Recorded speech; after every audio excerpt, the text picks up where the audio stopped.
Sir Michael Vincent Levey, LVO, was an English art historian and was the director of the National Gallery from 1973 to 1986. Biography. Levey was born in Wimbledon, London, and grew up in Leigh-on-Sea, Essex. He attended the Oratory School, a Catholic boarding school near Reading. He was called up for national service in 1945 and served it largely in Egypt. After demobilization in 1948, Levey went to Exeter College, Oxford, to read English. He graduated with first-class honours after only 2 years' study. In 1951, Levey joined the National Gallery as assistant to the keeper, Sir Martin Davies. He combined administrative duties with scholarly work, producing his first catalogue on the gallery's 18th-century Italian paintings. In 1956,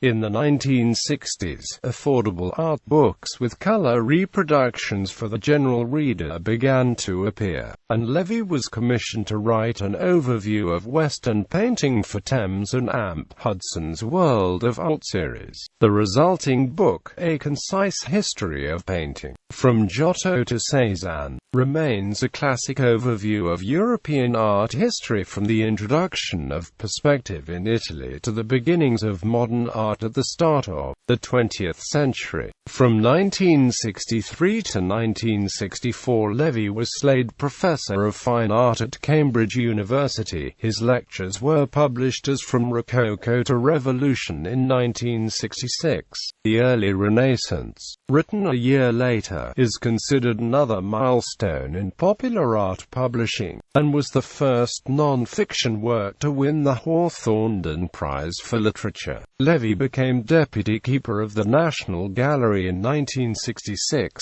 keeper in 1968, and director in 1973. He was knighted in 1981. He relinquished his directorship to care for his wife, the novelist and critic Brigid Brophy, after she was diagnosed with multiple sclerosis in 1985. The disease ultimately claimed her life. Brophy and Levey were married in 1954. Levey was a distinguished supporter of the British Humanist Association. Selected publications: The German School, National Gallery Catalogues, 1959, National Gallery, London. A Concise History of Painting, From Giotto to Cézanne, Thames and Amp Hudson World of Art series. Painting at Court, 1971, Weidenfeld and Nicholson, London. Early Renaissance, 1967, Penguin. The Life and Amp Death of Mozart, 1971, Weidenfeld and Nicholson. From Rococo to Revolution, Major Trends in 18th-Century Painting. Thames and Amp Hudson World of Art series. The Case of Walter Pater, 1978, Thames and Amp Hudson.